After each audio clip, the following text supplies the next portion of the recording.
Ilgai galvojau, ar kurti savo tinklapį ir jame patalpinti visus savo online mokymus ir kursus, ar ieškoti alternatyvos.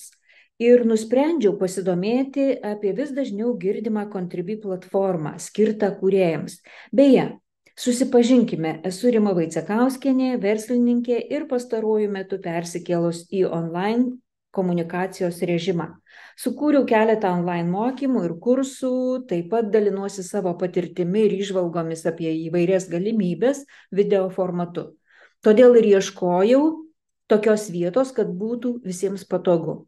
Aš pati mėgstu laisvę, todėl asmeninis tinklapis ar elektroninė parduotuvė manęs tikrai nežavi ir mėgstu naudoti kitų sukurtus resursus.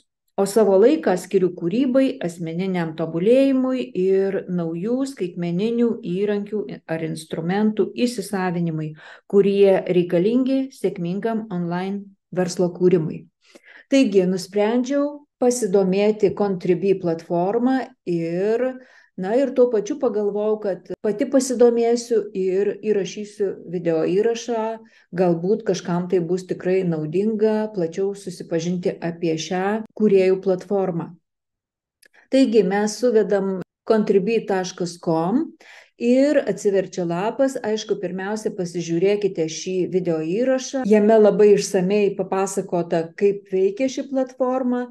Ir mes galim pasiskaityti, kaip veikia Contribui platforma. Tai tiesiog reikia užsiregistruoti ir yra skiltis kūrėjams ir yra prenumeratoriams. Aš šiandien kalbėsiu apie skiltį kūrėjams. Tai susikurti puslapį, pritraukti fanus ir gauti išmokėjimus. Aišku, be abejo, kurti turinį ir naudingą turinį. Šiaip tai rekomenduoju, jeigu kažką tai kūrėte ir yra noras savo kūrybą patalpinti ir už tai dar gauti pajamas, tai tikrai rekomenduoju pirmiausia panaršyti šią platformą ir tiesiog susipažinti, kaip viskas veikia ir taip toliau. Taigi, nauda kūrėjams. Tai saugus ir lankstus mokėjimai, vienkartinė parama, jokių mokesčių, konkretaus įrašo pirkimas, unikalūs privalumai, nemokama konsultacija iš platformos savininkų. Ir toliau Contribui prieš konkurentus. Pasižiūrim. Kitos platformos, matot, o čia yra lentelė, aš dabar pirmą kartą matau šitą lentelę ir tiesiog kūrėjams tai yra tikrai verta dėmesio platforma.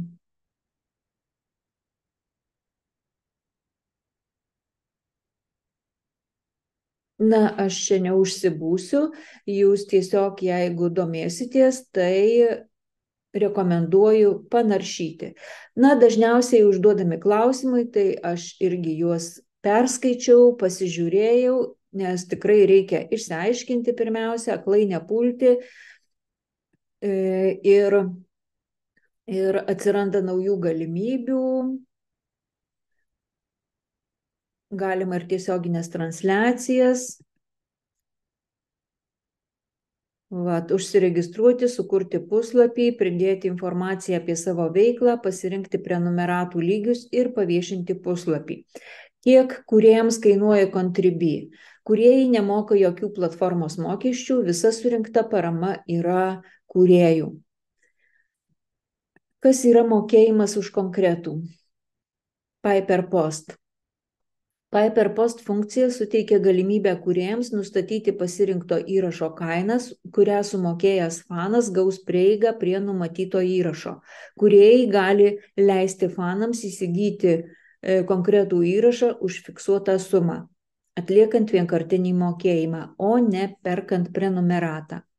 Kas yra prenumeratų lygis? Prenumeratų lygis suteikia galimybę fanams kas mėnesį remti kūrėją. Pinigai automatiškai nuskaičiuojami nuo banko sąskaitos nuo prenumeratoriaus banko sąskaitos. Kiekvienas sukurtas prenumeratų lygis turi skirtingą kainą bei privalumus. Kiek kainuoja pinigų išmokėjimas? Pinigai į banko sąskaitą išmokami nemokamai.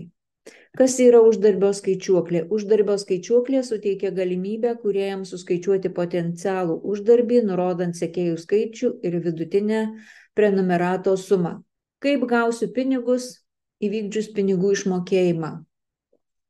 Pinigų išmokėjimas pradedamas vykdyti iškart, laikas, kai pinigai pasieks jūsų banko sąskaitą, priklauso nuo šalies bei banko. Lietuvoje dažniausiai tai 2 dienos. Ar Contribui galima naudotis kitomis kalbomis? Šiuo metu Contribui platforma gali naudotis anglų, lietuvių, ispanų bei italų kalbomis. Na, čia yra, pasižiūrėkit, anglų, ir ukrainiečių dar galima čia pasidaryti, ispanų, italų. Kūrėjai. Dabar yra visos kategorijos. Tikrai galima pasižiūrėti kūrėjus, pasižiūrėti, kaip jie save pristato, pastudijuoti, kad žinotumėm, kaip save pristatyti, kaip savo paskyrą susitvarkyti. Tai tiesiog pasinaršyti, jeigu dar nesate prenumeratorius, nesekate nieko, tai galbūt netgi kažką tai rasti įdomaus dėl savęs ir užsiprenumeruoti. Na, čia aš atverčiau visos kategorijos, yra išskaidyta, tai sportas, vaizdo įrašai, tai parodijos, vlogai, autoapžvalga, podcastai, pokalbių šou, tinklalaidės, žaidimų apžvalgos, vaizdo įrašai, nepelno organizacijos, tai pagalba vaikams, gyvūnams, seneliams, edukacija, tai pamokos, mokymai, edukuojanti informacija, edukuojantis turinys. Muzika, muzikantai, atlikėjai gali čia taip pat rasti savo vietą. Menas, tai dailininkai, rašytojai, kompozitoriai, na ir kito įdomaus turinio kūrėjai, tai galbūt ten keliautojai ar dar kažkokie tai kiti dalykai. Na ir kontaktai, tai aišku, susisiekti užklausas, tai yra suportas, būtent, ir jeigu yra kokia problema ar kažkas, tai visada jums padės. Na ir aš manau, kad šiandien aš ir užsiregistruosiu. Na, bet pirmiausia, tai kadangi reikės savo puslapio pavadinimą, reikės sukurti savo viršelį ir nuotrauką, ir aprašymą, ir pavadinimą, tai tiesiog pirmiausia, neskubant, reikia apie tai ir, pagalvoti. Taip, nauda kūrėjams. Vėlgi dar čia galima paskaityti dar daugiau informacijos.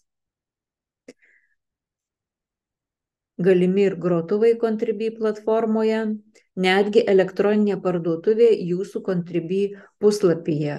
Vėlgi čia toks irgi labai įdomus dalykas, būtent įkelta naujiena sausio 5 dieną šių metų. Tai elektroninės parduotuvės integracija. Nuo šiol Contribui platformoje galėsite ne tik rinkti paramas ar pardavinėti turinio peržiūras, bet ir pardavinėti fizinius ar virtualius produktus.